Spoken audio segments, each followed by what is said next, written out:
सायद तिमीले सक्यो होला बाँच्न मलाई भुलेर, तर मेरो पहिलो प्रेमलाई भुल्न कसरी म सक्छु र तिमी मेरो जीवनमा किन यसरी आएर छोडिदियो किन त्यसै,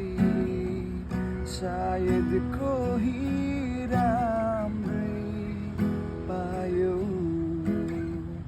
सँगै हिँडेको गोरेटो बिचैमा छुटी झन् टाढा दूरी बढ्यो, सामे बेता तिमी मेरो बिचैको आज क्षितिज पारी ओझल पर्यो।